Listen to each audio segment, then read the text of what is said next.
अस्सलाम वालेकुम एवरीवन, मैं हूं मोहम्मद तलहा और आप लोग देख रहे हैं तलहा स्पेस एकेडमी। आज सेकेंड ईयर का 5वां लेक्चर कवर करने वाले हैं, जिसमें हम लोग दो टॉपिक्स कवर करेंगे। पहला है, हम लोग डिस्कस करेंगे postulates of kinetic molecular theory of gases, और सेकंड पार्ट जो है उसमें उन्हीं को ही अप्लाई करते हुए वेरीफाई करना है गैस लॉज को। दो गैस लॉज हैं, बॉयल्स लॉ और चार्ल्स लॉ, तो उनको हम वेरीफाई करेंगे with the help of kinetic molecular theory of gases. तो सबसे पहले, अगर आप लोग इससे पिछले लेक्चर्स मिस कर चुके हो तो लिंक्स डिस्क्रिप्शन में मिल जाएंगे, आई कार्ड में मिल जाएंगे। उन वीडियोस को जाके पहले देखो, लेक्चर्स को देखो, ताकि वो पॉइंट्स पहले क्लियर हो सकें, और फिर इस वीडियो को देख लो। तो ठीक है, स्टार्ट करते हैं। सबसे पहले नज़र डाल लेते हैं kinetic molecular theory of gases के पोस्टुलेट्स पर। Number 1, a gas consists of particles called molecules. Depending on the gas, each molecule will consist of atoms or a group of atoms. All the molecules of a gas in a stable state are considered identical. तो तमाम की तमाम gases consist करती हैं small particles पे, और उन small particles को कहते हैं मॉलिक्यूल्स। और अगर तो गैस स्टेबल स्टेट में है तो तमाम के तमाम जो मॉलिक्यूल्स होंगे वो आइडेंटिकल होते हैं। Number 2, any finite volume of a gas consists of very large number of these molecules. This assumption is justified by experiments. At standard condition there are 3 exponent 25 molecules in a cubic meter. तो अगर gas का volume finite भी है तब भी जो number of molecules हैं बहुत ज़्यादा होते हैं। जैसे कि 1 क्यूबिक मीटर के अंदर एक्सपेरिमेंट से प्रूव हुआ कि 3 एक्सपोनेंट 25 मॉलिक्यूल्स होते हैं just in 1 cubic of meter. Number 3, the molecules are separated by a distance large as compared to their own dimensions. The diameter of a molecule considered as a sphere is about 3 exponent minus 10 metre. तमाम के तमाम जो molecules हैं उनको consider किया जाता है as a sphere, ठीक है। उनके दरमियान का डिस्टेंस बहुत ज़्यादा होता है और उनका जो अपनी डायमेंशन है वो बहुत छोटी होती है। तो 3 exponent minus 10 meter approximately diameter होता है एक मॉलिक्यूल का।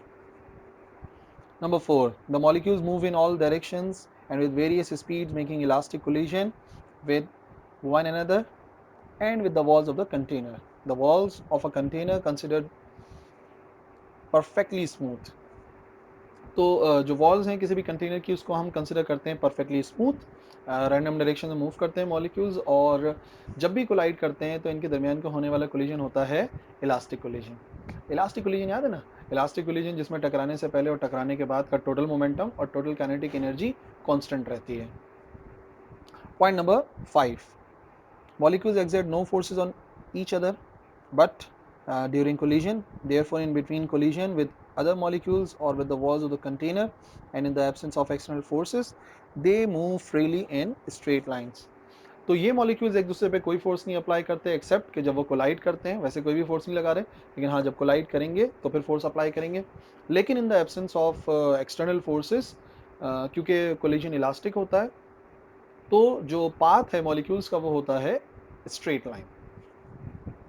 और number 6, Newtonian mechanics is applicable to the motion of molecules.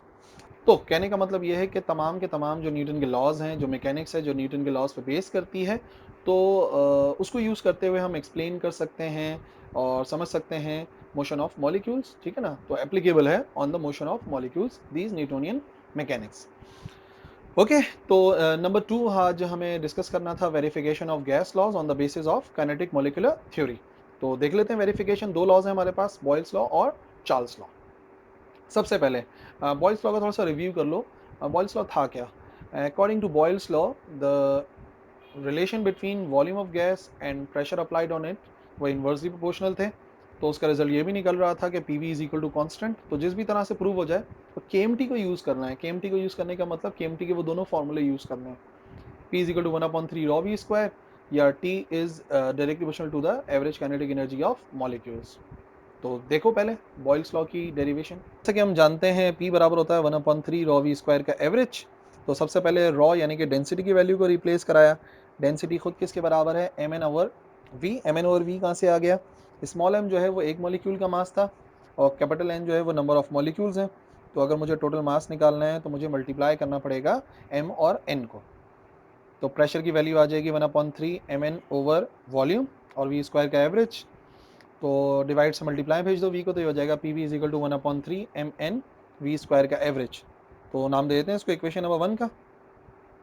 अब इसी इक्वेशन को डिवाइड और मल्टीप्लाई कराओ 2 से, तो ये P V is equal to 2/3 N half M V square आ जाएगा।